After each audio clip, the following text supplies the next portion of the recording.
Welcome back, everybody, to Late Night Snacks. We are here and we are excited to be here with you guys because we have just watched Stephen King's brand new adaptation of his novel, The Stand. And this is technically the second adaptation, film adaptation, because there was a miniseries in 1994. We do have coverage on that if you haven't seen it and you want to know more about it. Go back and check our other videos. We just did a video on Stephen King's miniseries. We have lots of Stephen King Stand coverage about the novel, the uncut version. We have quizzes. We have character development, our character reviews that we're going to be doing for you. So keep an eye out. Like this, if you guys like Stand coverage, hit the little bell if you haven't yet, because you want to be notified every single time that we upload, because we are going to be covering the Stand for all 10 weeks, well, 9 weeks, all 9 weeks. And we will also have, like I said, much more Stand coverage in between that. With that, I am Irish Melly, one of your hosts on this creepy apocalyptic journey, along with the amazing That Guy and the beautiful DeWanda. Hey, everybody. Did we verify it was 9 weeks and not 10 weeks? It's 9 weeks and 10 nine. episodes. Nine. We get that? It's 9 weeks. It's 9 weeks. But 10 episodes. But 9 10 episodes. 9 episodes. Oh, 9 episodes. Okay. All right. Yeah, I think it's the 10th one that's just going, or I'm sorry, the 9th one, the final one is going to be longer, so it'll seem like 2 episodes. So that's why But we originally got that. 9. They said 10 episodes. They said 10 hours I originally. know. Well, Yeah, 10 hours. maybe they're wrong. We'll find out. No, Hi, it's Franny. definitely, I double checked everything today. It is 9 episodes. So we will probably get 10 hours is what it is, like you said. Right. Mm-hmm. All right. Tammy! Good. Hi, Tammy! Debbie's in the house. Debbie! I love you guys. All right. And you guys are lucky because we are just now starting. And just for all of you guys, right now, spoiler warning, we will be discussing, I'm sorry, I didn't even say it, Stephen King's The Stand 2020, the CBS All Access series, that will be a 9-episode series. This is episode 1, titled The End. And there will be spoilers. So this is your warning right now, spoiler alert. If you haven't seen it, if you don't want to be spoiled, I'm sorry. Mute us. Still want to look at our beautiful faces because we still want to see yours. Hi. Yep. Yes. And the baby's here. So Oh, he's let's biting me right now. let's jump right in from the start. Let's just say Okay.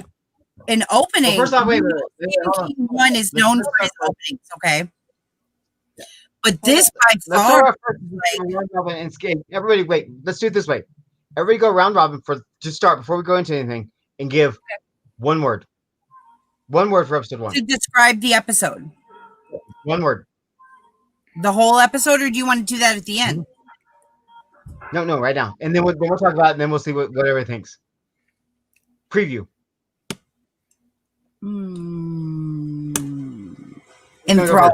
Wanda? Enthralling. Oh, draw. I'm excited about it. But I would say intelligent.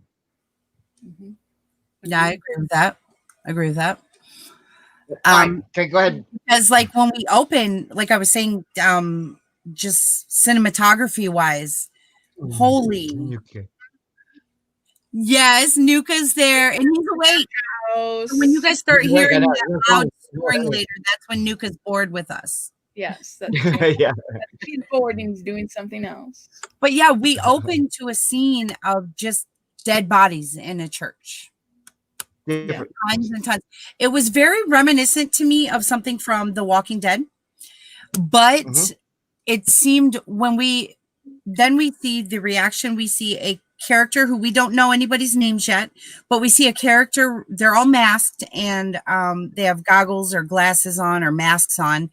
One character runs out of the church when they see all the dead bodies and he starts to throw up. And that's when someone who seems a little bit more stern, tough, maybe who you kind of see as maybe a leader, compared to this other character, follows behind him and says, listen, it's okay to throw up. 7 billion people. I throw up too. And it's okay. You do what you got to do. And, just, I liked the realness of it right away. Because if that really happened, because obviously this is very real to all of us right now with the world pandemic happening, which I thought was also, enthralled me and brought me in. But just the realness of that, because like I said, something like The Walking Dead would have just been like, I think it would have been glossed over a little more. Whereas this seemed very, very real, where, that would be real reactions, real, even the emotions on the face and everything. And not just these two characters, but the other people you see around, because like DeWanda's mentioned before, the eyes tell a lot. They do. And it with just not seeing their faces, just like we do now with wearing masks, you just saw a lot of eyes, and the eyes told a lot walking into that scene.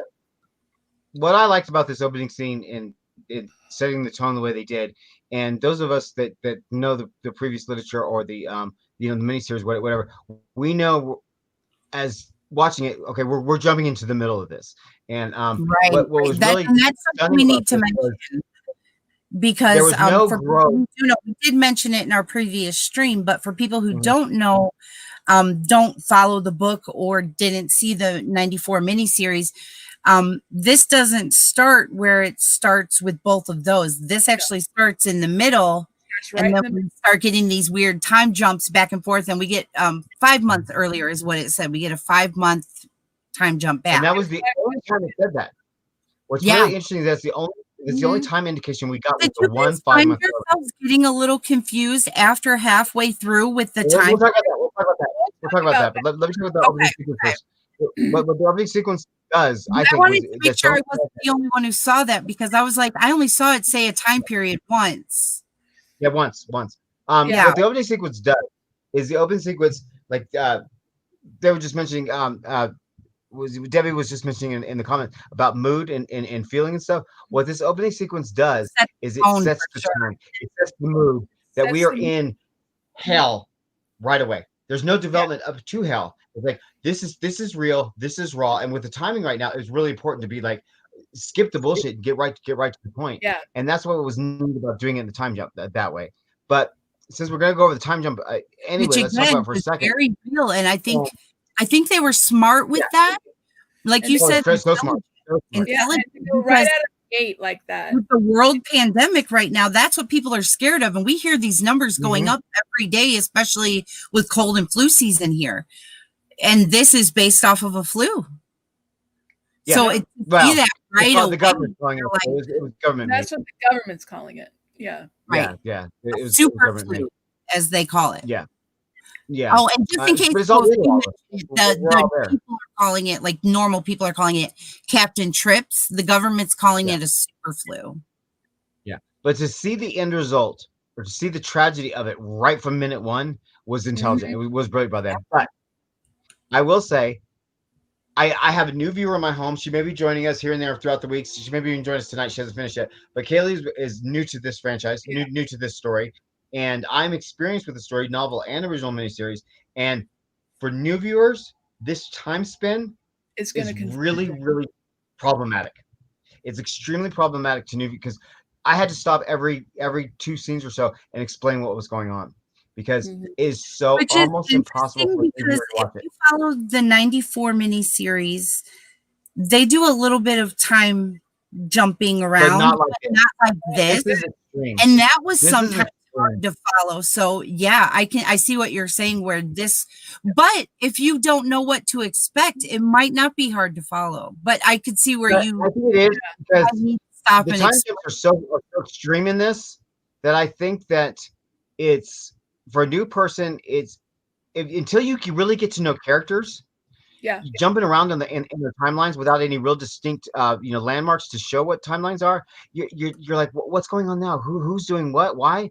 Wait a minute, that guy was just doing this, and now he's doing, there hasn't been like a change in clothes or changing in the growth in hair or a calendar on the wall or anything. It's like, and let's talk about that, because when we see we meet our main character, when we go 5 months back, we meet one of our main characters, Harold Lauder. And Harold, I love Harold. Yeah. The actor, you're saying? Yeah, his portrayal of this version of Harold was exactly what I pictured Harold to be. This real creepy, almost slimy, creepy, kind of character. You're not sure of his intention completely, and he's great. This actor is great. Yeah, he's my favorite of the series. He's great. By the way, the actor's name. Yes, thank you. The actor's name for Harold is Owen Teague. Owen Teague. Owen Teague. You know what he gave me vibes of was honestly kind of a Back to the Future Crispin Glover. Kind of. He gave me Dahmer vibes. This guy, he gave me Dahmer vibes. Yeah, and then I was gonna say like something psychotic too, like, and they even mentioned the school shooting thing where he said it was just fan fiction, it was fiction, and it gave me like school shooter vibes where you see like the French mafia, and that was based in Colorado. So that was interesting that we know they're making their way to Boulder eventually, because they talk about that in this episode.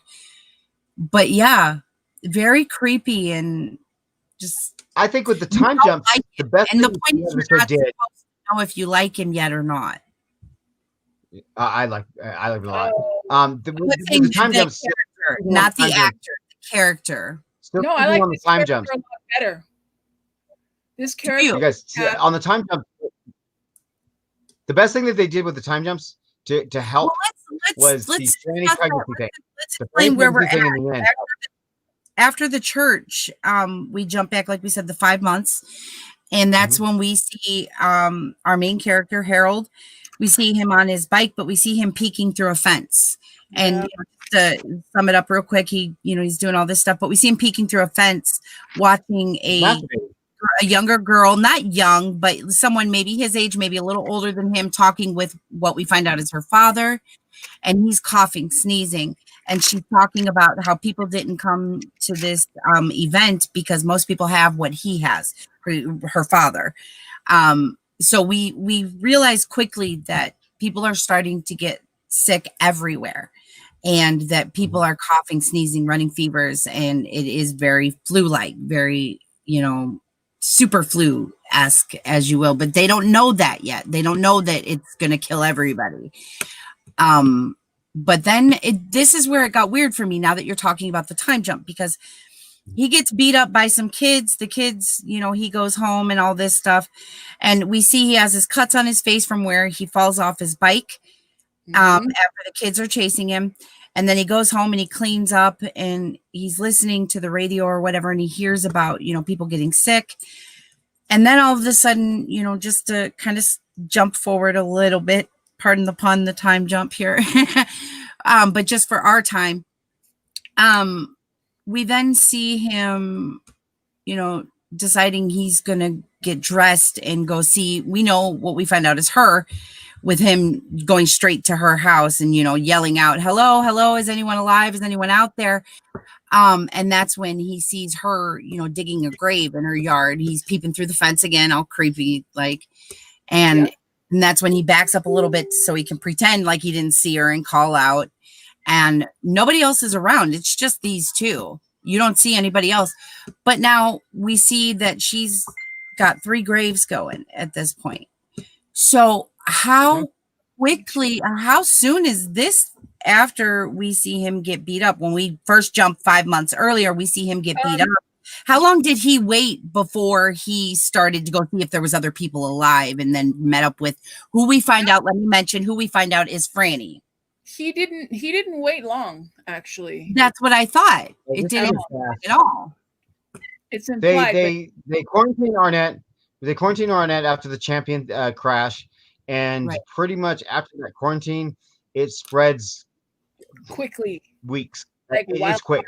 See, and this is why it's hard to explain this story too, because we know the story, but now when we see this episode, because so we see him, but then we jump to James Marsden's character, who, oh my God, I love James Marsden. He's an amazing actor, but he's beautiful. I love James Marsden. He's beautiful to look at, right? I love his Cyclops. I love what he does. But let me tell you, I'm not liking it. He plays Stu. Here's what I'm not liking it. Just so people can kind of follow us a little bit, we need to basically tell them who these characters are. Yeah, who they are, because introduce the character, and that's what I'm saying. Then we jump to Stu, but we see he's being held somewhere, and this is when we find out a little bit more about this super flu, but only what they're allowing him to know at the time.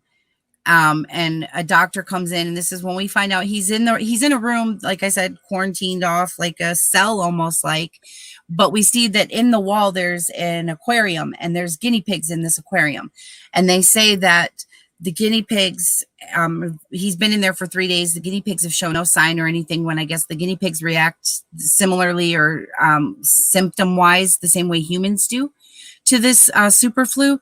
So they knew that he wasn't contagious and he was okay. So the doctor comes in, and that's they start telling him a little bit more about this super flu and saying where it's from and everything. And he, they haven't said it yet, but you can tell very much by his responses and everything. He's a soldier, or he's a former soldier. You know, he's a veteran of some. And then they mention about his blown out knee and everything.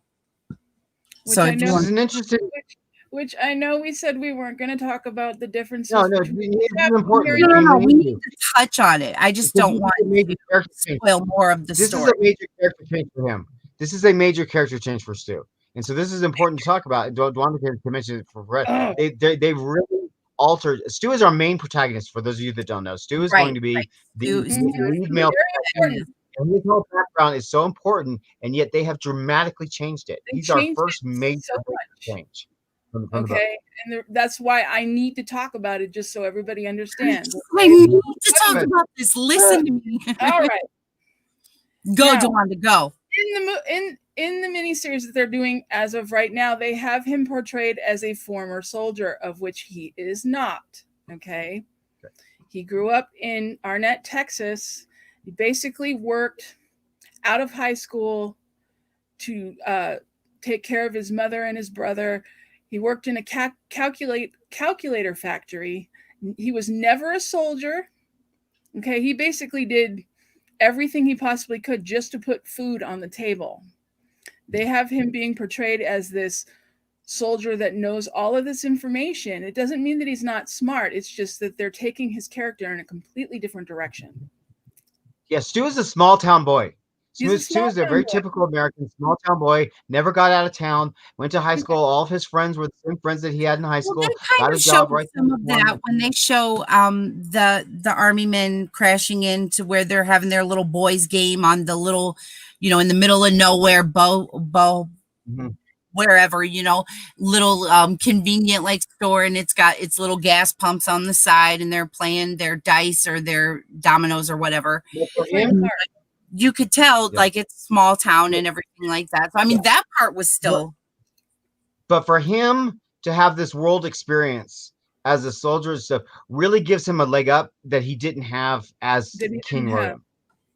Right. Because remember, Stu goes into the lead protagonist, and later on in the events, we will see as the weeks go by how he plays the importance is so new to him and so strange that it takes him a long time to make these decisions and to really figure things out. So he's going in there with an advantage now. Right. So it's Debbie says that she got Dahmer and Crispin Glover vibes exactly. That was her exact thought too. I want to reverse really quickly because I forgot to mention something in the opening scene that it blew me out of my seat, and I was like, "Yes, we're here. I'm invested." 100%. Was that voiceover? That very, very voiceover with the first sentence that they talked about taking a stand. I was like, "This miniseries has got it. They understand it." Yep. Because it was brilliant. It gave me chills that voiceover. Yeah. And I was gonna write down what it said, but I didn't. But it's amazing. It's amazing first opening where it all started. So I wanted to mention that. But yeah, I just had to get that out there just so people understand that, because I'm a very big aficionado of the book, and they are supposed to be following the book very closely. And so far, I think they have the spirit of the book so much better than the original miniseries. I think they understand these characters so much better than the original miniseries. Yeah. But I think that they're taking some liberties, and I think there's a reason they're taking these liberties. It's just we got to see how it comes out. I'm not disappointed. So back to our recap. We see Stu in there, and we learned that this guy is immune, basically. And Right. as it progresses further, next scene. Go ahead, Mel. All right, hold on. Where are we? Oh, I'm sorry. No. You go ahead. I'm trying to pull up something for you guys. Okay. So I forget what happens next. So the next scene after where that, we're going. basically the next scene after that, we have the scene of Franny digging a grave in her front yard. Okay. Okay. Because she's getting We ready learn to that bury. she's done. She's getting ready to bury her father. Okay. Well, yeah, and this is when we get to see, and that was again to the cinematography, and now to the effects team. This is when we see the effects, practical. I couldn't watch it. And oh my God. Oh my God, yes. It's going to be amazing. It's going to be gory. It's going to, because we have seen nothing yet, I think. But I think it is going to have a little bit more of a gore. Obviously, it's CBS All Access, so it's streaming. We already know that they can cuss and say what they want, because one of the first words we hear is fuck. You know, and I was like, yes, this is going to be good. As soon as you hear that, you know it's going to be good. That's why HBO shows are so great. You know, it's real. It's a, you know. Yeah. So we learned she's married to 2 other people. So Harold even makes a comment about her experience with death, and she kind of takes it the wrong way. I don't know how much we're going to go into that as the story progresses, but basically what we need to know is that Franny has lost everybody, and that she is basically taken care of burying these people in her own backyard. They're, you know, her close family members. So what that does is, for the character of Franny, that gives her strength, that gives her the ability to cope with some bullshit like this that's going on. Then we get back into the Stu stuff. This whole episode, we're going back and forth between Franny and Stu. These are our 2 mains, Franny and Stu, and they're really laying the groundwork. We're going between, actually, it's 3 people. It's Franny, Harold, Stu, and Harold. That's what we're doing. Yeah, that's what we're doing in episode 1. We briefly meet, we don't know his mother Abagail yet. We know her as Abagail. She says her whole name, Abigail. Abigail Fremantle. Yeah, she does say her. And she says, "You come see me in Boulder." Yeah, well, they got wrong. They got that wrong, because it's and can I just say real quick though what I loved about that scene, because Franny's dreaming. This is after she buries her dad, and she's exhausted because you see she had to carry this, you know, bloated, grotesque body down the stairs of her home, bury him and everything else, which she could barely move him even with the sheet when she just tried to move him the first time. So I'm sure that took a while, but she has her dream. The one thing that I love is she starts going, and what looks to be the tall grass at first, and then as the camera pans up, you see it's corn, and then she's following a child running through and laughing. And I was like, children of the corn right there. Yes, we got one in right away. We got one in right there. So that is going to be my goal. I'm going to be looking for all of the King Easter eggs throughout the series, which I guarantee you there's going to be a plethora, and we will do a stream just on Easter eggs. So trust me, it's coming. Franny wasn't the first to have visions, though, right? Wasn't it Stu? No, they wasn't both Stu did. first called? At the same time? Episode 1. No, in the book. In the book? It's Stu. It's Stu in the book. Yeah, that's what I thought, because I thought Stu was the guidance. She called Stu first to bring these people together. Yeah, that's why. I mean, it doesn't matter. It was interesting that the ministry chose Franny first. Here's my other nitpick right now. I loved the Mother Abagail scene. However, she got it wrong, because it's not, you go come see me in Hemingford Home, Colorado. It's supposed to be Hemingford Home, Nebraska. Right. And that's important. I don't know why they changed it to Colorado.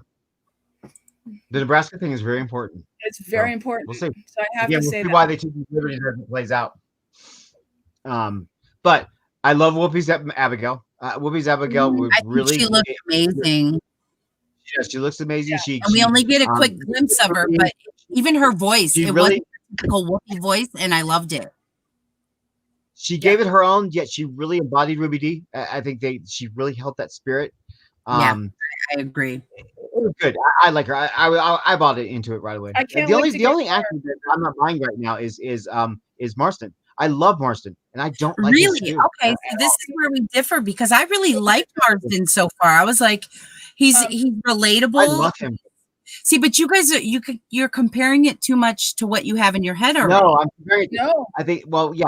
My interpretation. Yeah, is because Stu, with I'm a comparing to, novel, like, any type of Martin is too Hollywood. written Martin is anything too. created. Martin is so model, pretty boy. He's so, he's the A-lister. He's, this thing. I never saw Stu that way. It's weird. I don't know. I'll go with it. I'm sure. Deb. I just have to put that up. And again, we know he's our main protagonist, but we know even our main protagonists in a story, they always have character arcs.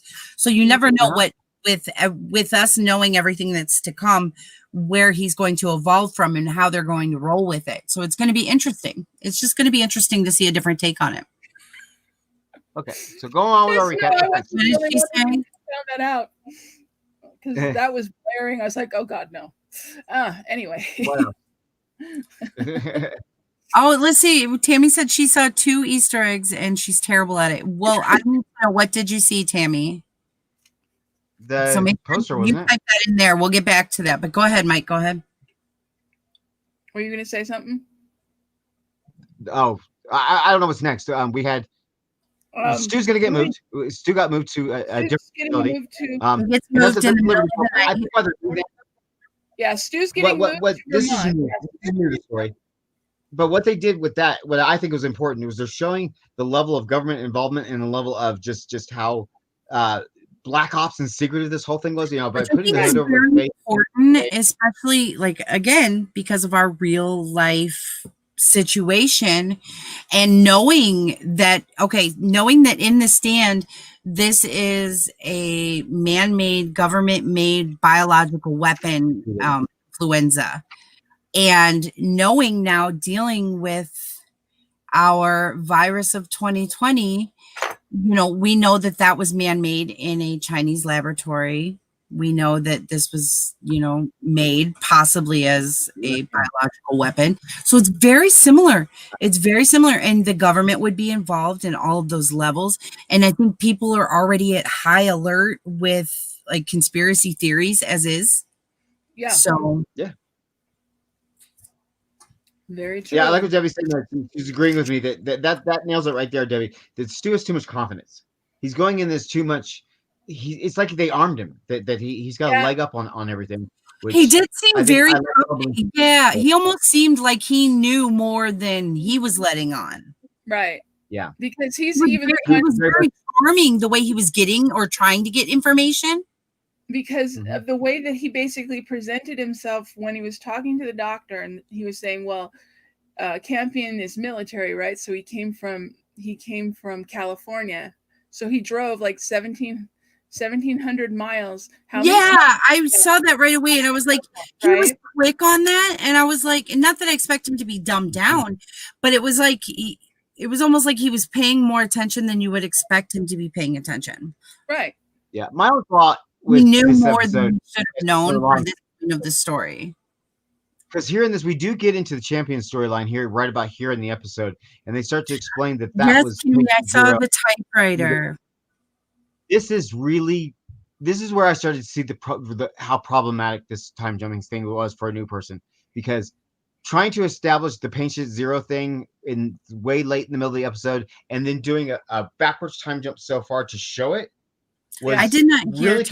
They didn't establish Harold at all. They absolutely they showed him all messed up in the car when they pulled him out. They really name dropped him once, and then when they go and actually show Harold's story, I think a new person doesn't connect that. And I think now if I was a new person, I would look at that end scene and think that's where Stu is at. That military base would be where Stu is at, and not the beginning of the whole patient zero kind of thing. So that's where I start to see the real problems with it. Yeah. I think what the flip side of that, what they did do good with as this episode progressed with the time jumps, is that when they showed Franny pregnant, that's giving the new person show. That's at the very end. We're not there yet. But I do want to mention, since we're Easter egging and it's about where we're at in the timeline, I want to mention also, so Franny dismisses Harold when she's burying her family. God forbid she doesn't want romance in a time of burying her, family members. But when he makes his plan and he's getting ready and he's slicking back his hair and everything, and then he gets dressed and he comes to her and he's like, I have this plan. And they have their moment where, you know, Franny, because he busts in the house. Let's not forget this happened. Yeah. He busts in the house because he's like, why isn't she answering? And part of him was like, yeah, he was worried, but you could tell part of him just wanted an excuse to come in. Because even when he knocked on the bathroom door, when he heard the water running, he had like this grin on his face, like, I'm going to catch her in the shower. She's taking a shower. I'm going to catch her naked. Well, that's why they did such a great job with his character. That's right, which is great because that's Harold's character.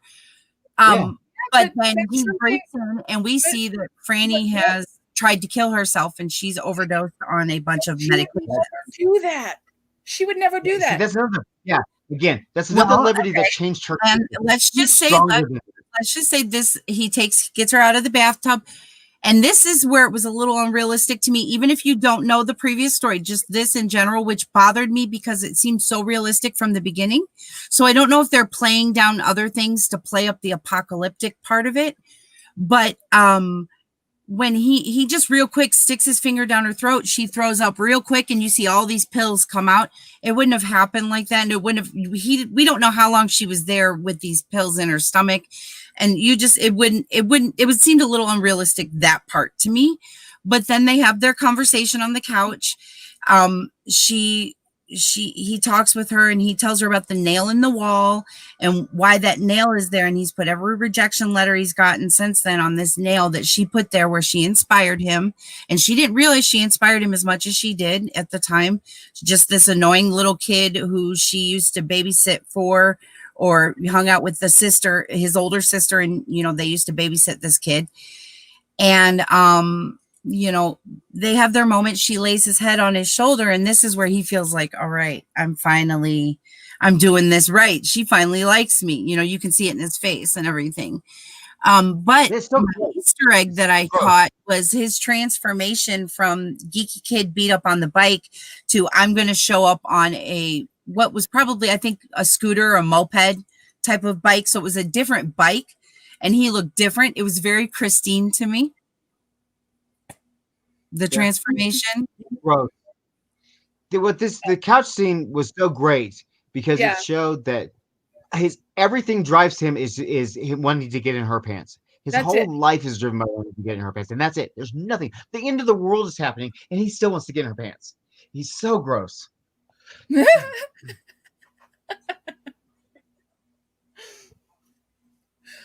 What? I'm sorry, I was reading Debbie's comment. I was trying to keep up with Debbie and Tammy, making sure I'm not missing anything.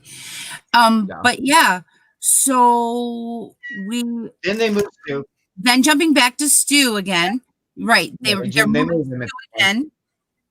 This is where we get the seriousness of the government involvement in these agents and putting him in the van and cloaking him that he can't see anything. And, you know, as soon as he lands in the mask, he says, this is one of those Gitmo masks to disorient me. So I don't know where we're going. Right. Or I don't know where we'll be or what we're doing.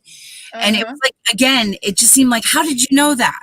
Like, I get that he's a soldier or a former soldier. I get, you know, he was in the military. And I get that maybe I just feel like we're going to get something more from him character-wise that we're not getting now, like backstory information. It's going to make a little more sense because it is a little bit kind of out there right now where it's like, how do you know this? Like, why would you know this? I have to say something though. I'm not saying that I dislike what's happening here because I thoroughly enjoy it. I am waiting to see what they're possibly going to do. Does it frustrate me? Because yes, they're changing some things and they're blaring and it drives me insane. Yes. But it's only episode one. Sorry. I think with the changes is interesting because to me, as the more we're talking about, the more I'm realizing what they're doing here with the show. They're giving Stu some of Franny's strong characteristics and they're dumbing down Franny. Which is really well in episode one. Yeah. So right now, then we get let's get back to that because then we get to the point where storyline wise, basically, we get to the point where all of a sudden, then this is where I was saying I was confused, because then we're jumping forward again, but they don't tell us that, because we see Harold meeting with the guy in the quarry, or where they're burying the bodies, like millions of bodies, lots of bodies, and it's a team of people. Right. And he saves this guy, almost falls in with him and would have been killed, and the guy's like, "Oh, you saved my life. Thank you. I owe you some beers." And you could see the look. And then I wish I could repeat word for word his narration towards the end, when, of his own story, because it was so beautiful at first. And you're seeing like, oh, we're getting character arc in the first episode. And then it was very dark, and it was like, nope, it's staying creepy like we've seen him since the beginning so far. So that was cool, and that was interesting. And then I question with these time jumps, as extreme as they are, because they're not like just kind of going backward. It's like back and forth. And that's what I was going to say, because like you alluded, are we going to do that all 9 episodes? You then see Stu and Franny standing next to each other, and Harold walks up and is talking to them. And this is that same timeline where he just saved this guy. So he finally has a friend, is what we're led to believe. And we see, like you said, Franny's big, pregnant. And if this is sticking with the only time period they've given us so far, she's 5 months along or 4 months along. She's bigger than that. That's I think this is further. Whatever. Hey, you as a man are not allowed to say that. Every woman looks different during her pregnancy. Every pregnancy is different. But I just wonder if these times are just going to get obnoxious by the time we're in deep into it, because I don't want to see these time jumps like this when we're in. They're trying to do it quick, fast, and hard out the gate, where they should be slowing down, taking their time, and caressing her a little bit more. Yeah, I love it. I think it's very that's what's going to happen. I think that they're just getting excited out the gate, and I think we're going to slow down a little bit more. After introduce more characters. I think they're trying to cram these 3 main characters into one. And I can say this right now. I am not. Here's my fear at all. You're not feeling Franny? Nope. Yeah, Kaylee said the same thing. Kaylee couldn't stand her. I was in certain points, like when you see her burying her family and everything, and you see her strength, and you see her having to do this, but then it was like after Harold comes back, and like I said, I'm looking at it from a viewpoint. I do know the story, but I'm pretending as if I don't. Just what I watched and saw. She had points about her strengths, but there was a lot of weaknesses starting out. Get down here. We were just talking about you. I question. Here's where I question. I think it's brilliant, the time jumps and the way they're presenting right now. I think it's very intelligent, very brilliant. But does it get pretentious? Right. Does it just get obnoxious because they're just doing it for? I don't know. Let's hope not. Everybody right now, cross your fingers. Come on, everybody together. Audience, you two, cross your fingers. Smash the like button if you want to cross your fingers. Hope that this gets better and they slow it down. Not that it was bad. I'm not disappointed. Okay, back to the recap. We're almost done with recap. So you got the pregnancy, and then what happens? The doctor dies. Actually jumped. Yeah, well, now we got to jump back to Stu real quick, because the doctor comes back to the doctor. He's sitting in his room. They're playing cards and they're talking, and the doctor that he's become friends with ends up leaving the room, and he starts coughing, and I think Stu looks at him like, oh great, this guy's gonna die now. Well, he coughed once, and it was a small cough, but you saw him look at him. He's like, oh shit. He did the same when the nurse came in the previous scene, when she coughed just once, when she was taking his blood. And so he notices that the doctor's coughing, and so he knows what that means. And then he's lying on the bed and he has a dream. Okay, he dreams he's climbing over the table and he's going through the corn. He's in that same cornfield that we saw Franny previously and in her dream. And he goes through the corn, but he doesn't see Mother Abagail. He only sees a wolf. A wolf. The wolf is in my opinion, representative of Randall Flagg. That's what I thought too. but we don't know him yet. We don't know. We just know it was very much showing you that it was something negative. You felt it was something negative. And then he wakes up.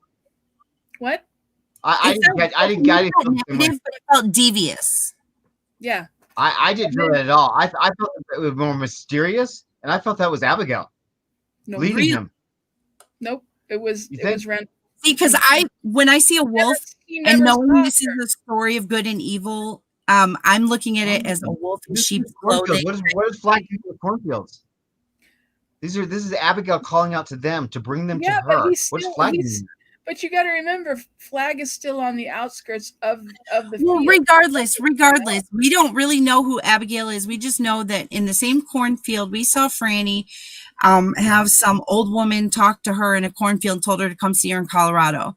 Now we see that, and we don't see this old woman. We just see this wolf. That's all we see is the wolf. Is the wolf, and it does kind of snarl at him, I believe, if I remember correctly. Yeah, it does. And then he wakes up, and he wakes up, and it's the next morning, and the doctor that he's been talking to, Dr. Ellis, comes back in, and now he's like sick as a dog. Okay. He kind of just barges in the room. So he comes into the room, and basically he's talking to Stu and explaining, I really thought that I was going to be the one that was going to be able to figure this whole thing out, and so on and so forth. And I guess that's not going to be the case.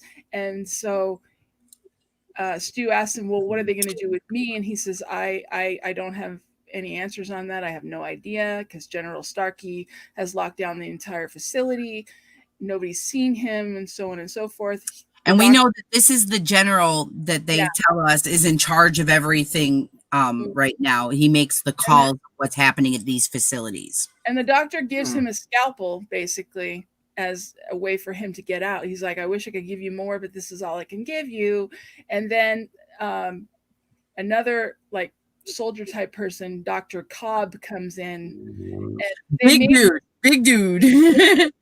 They made this Marston's first interaction with him. He says, "You don't look like a typical doctor. You don't look like a doctor." They made Stu's escape from the facility way too easy. In this one. They did, yeah, I would agree, but it was cool. Let me just say, because it was very much a soldier move, the way he moved quickly and swiftly, which I understand. But the like you said, Cobb came in. Cobb shot the first doctor. And then Stu before he could even turn to try and aim at Stu, because this guy comes in, let's mention that Cobb comes in looking sick as hell, like he's literally about to fall over and die. I mean, the red under the eyes, he's coughing, he can barely hold himself up. And just like you said, one swift motion, just slit, and he's gone. And he already had the bulge on his neck that we saw on Franny's dad too.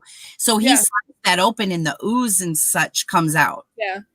So then we find out, we get a voice that turns out to be General Starkey, and Starkey is leading him into his office. Which this and can we mention who plays him? Do we know his name? I can't remember.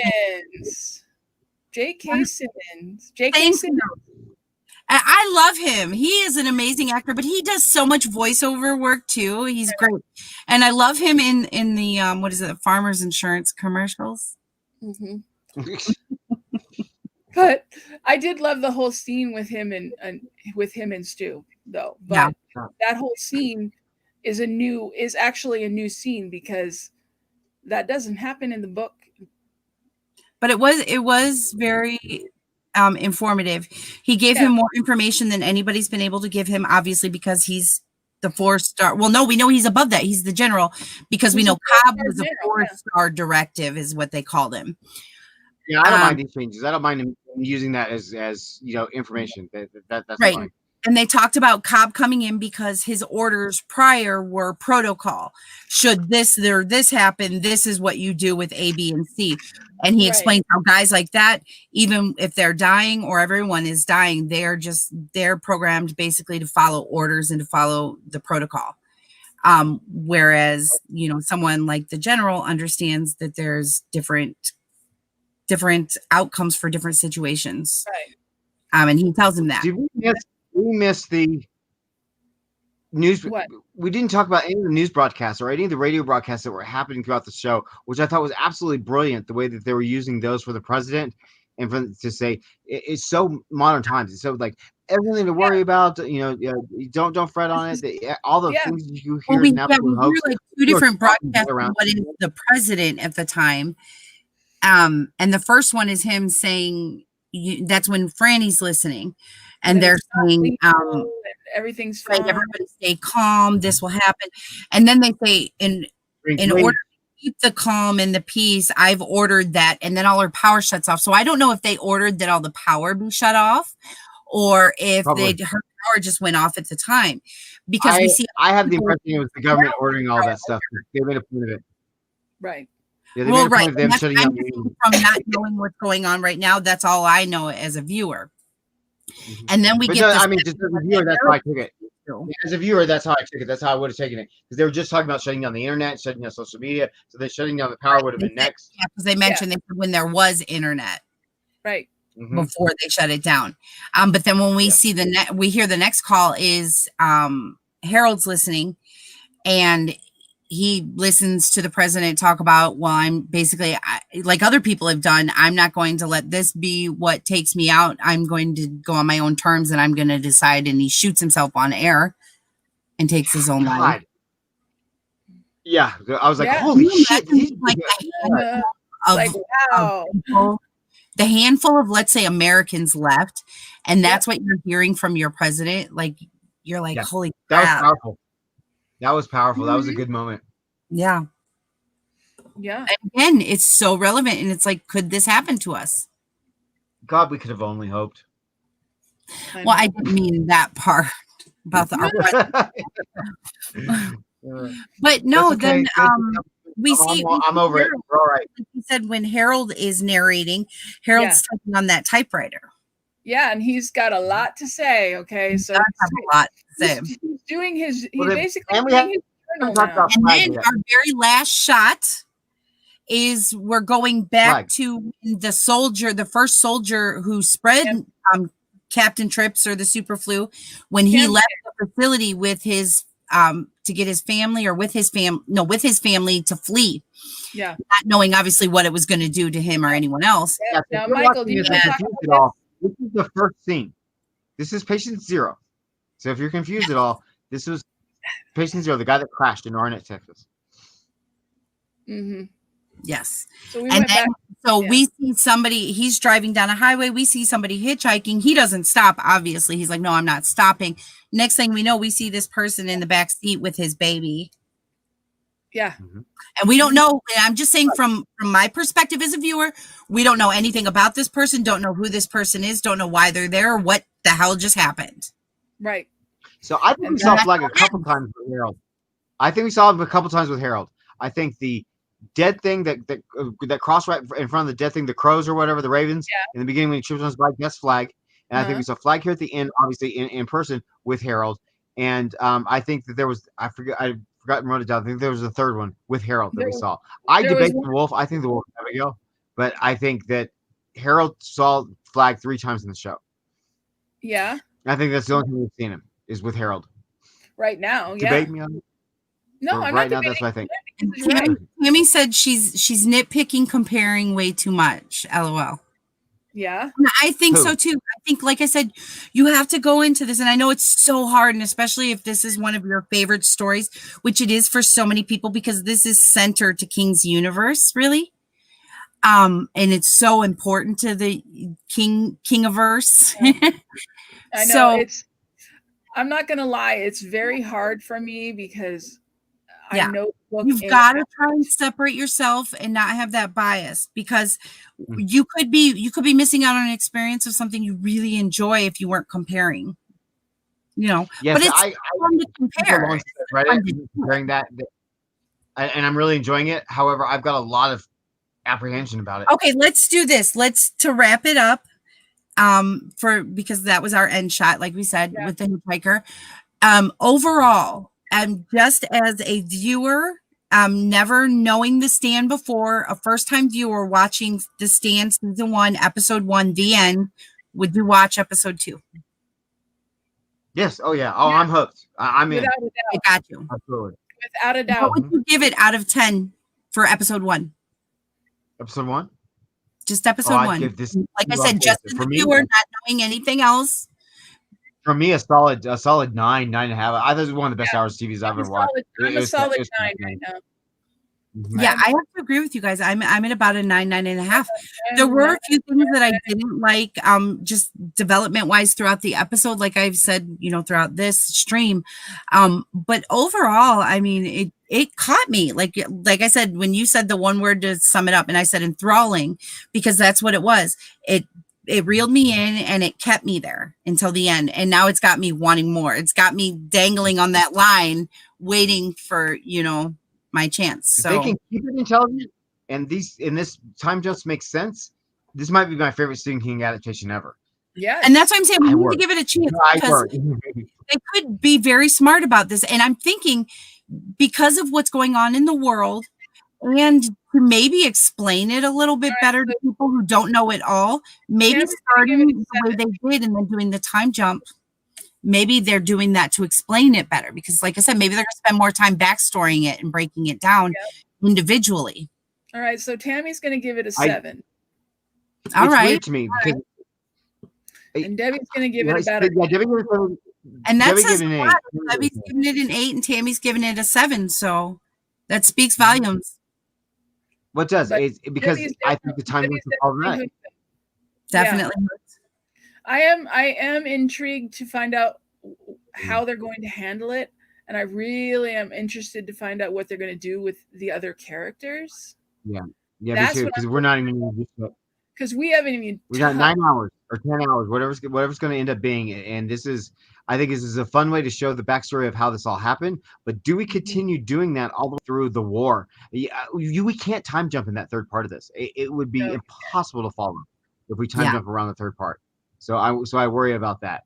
So we'll have to. There's 2 comments I want to make on the comments that I was following along. The girls sitting there talking back and forth. The music in this was phenomenal. The music is absolutely amazing. And I love, like Debbie, I believe it was Debbie pointed out that they had switched to Ozzy's Changes.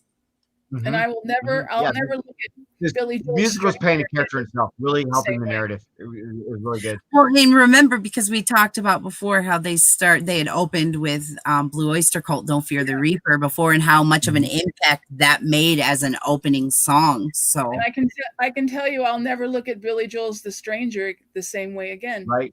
Exactly. Yeah. It was good. Good choices. Really good selection. If they continue that up, that's great. And then also one of the girls mentioned earlier that this is binge worthy. The way this is presented, this really should have been doll dropped. I wish it. Yeah, I really wish it would. I understand why they didn't, because as CBS is a newer type of streaming, they don't have the viewership that a lot of these other platforms have.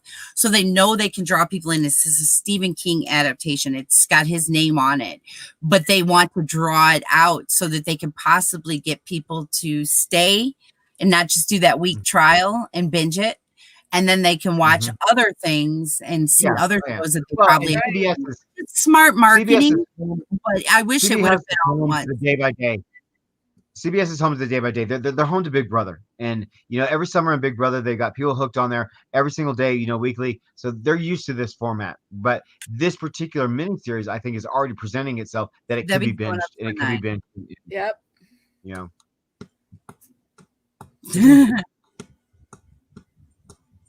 Orange is the New Black. Who? Which one? Tom Cullen.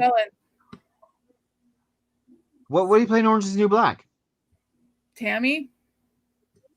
What? I didn't watch Orange is the New Black, so. Oh, did they show Tom Cullen this episode? Not yet. Okay, I was gonna say. Wait, I didn't see. Wait, is it the Garden? Who? Tell me. Which one? Scatelli? Okay. Scatelli, gross. All right, Nuka, I agree. There's Nuka. Nuka has been with us now. Nuka's bored with us, yes. Which means it's time for us to wrap up this stream. Okay, so predictions. We didn't do our predictions since we're not breaking up in 2 episodes. Yeah. So our prediction for next week's episode 2. I think we're gonna go I think this is What do going you to think we're go gonna play out a couple episodes of this format. I think we're going Yeah. to do another hour of this kind of back and forth, filling in all the characters. I think we're going to get more of our B level characters next episode, and I think next episode, going into episode 3, is going to focus on Abigail. Right. So I agree. I think we're gonna get. I think we're definitely gonna get more flag, especially with that end shot, Mm-hmm. because we all want to know who is this mystery hitchhiker. And remember, they haven't introduced all the characters yet. So No, they have not. No, I think that's where we're going Not to get even in season close. 2, episode 2. Call them our B characters. We're going to get a bunch of them. I think so too. I think they're gonna sprinkle in a couple of main with a bunch of B characters. We may not secondary even get characters. We to may not fill- get Stu and Tammy. Stu and void. Tammy. We may not get Stu and Franny. I say it very possible that we don't even get Stu and Franny in episode 2. That we get several more Probably. characters. I think you're right. I think they might. I think we might get Larry Underwood now, maybe, Yes. or the Yes. possibility Yes. of we'll get Stu meeting up with Glenn, maybe. Oh I don't yes. we're not gonna get okay, so we're not gonna get Harold, Franny, and Stu 5 months later version. No. Pregnant Franny version. No, I don't think we're gonna get any of that in episode 2. I think we're gonna get new characters and where they were at and why it affected them for that 5 months prior. And the Abigail flag thing will play out more every episode. Every episode, those two are Yeah, going to we're play gonna out. see Abigail talking with more people, I think reaching out to more people. Yeah, we're gonna get Nadine. Larry and Nadine. Yeah. Yes. Yeah, we know. Nobody's Yeah, excited absolutely. about seeing Amber Heard. Who's playing Nadine? Did they say? Heard. Amber Heard. Amber Turd. Who's playing Nadine? Amber Turd. Yeah. Is that what you just asked? Oh, is that Amber Heard? Oh, Yes. fuck me. Damn it. Yeah. I forgot. See, I already put it on my mind. All right, never mind. I'm keeping it. Good. We're gonna have a fun podcast next week. We're gonna hear him bitch about this bitch. Well, Like at we least said, look at it like this. Because it's Amber Heard, it's gonna make me hate the character even more. I know Oh, that's yes, what I was thinking. I'm like, I don't like Nadine as is, so now I just really not like her. We'll have to do a disclaimer for We anybody will who's write a anti. strongly worded Stay letter to CBS. away. If you're anti-Depp, stay away from us. No. We are all about Johnny Depp here. We are all about Johnny Depp here. Hello. That's one of my film husbands. Back off, people. Yes, Not you back guys. Not you guys. The mean people. Free Johnny Depp. Free Johnny Depp. Justice for Johnny. Justice for Johnny. That's right. All right. With that, we have been Late Night Snacks. Who's stacking This what? has been CBS All Access, The Stand, Stephen King's The Stand 2020, Episode 1, The End. Come back next week, same place, same time. We will be here with Episode 2 for you guys. Until then, we love you. We love you for being here. Be kind to yourself and be kind to someone else. Bye, guys. RuPaul's Drag Race Season 13 coverage starts tomorrow, folks. That's be hero, right. be queer. All right. And we'll see you guys in the next one.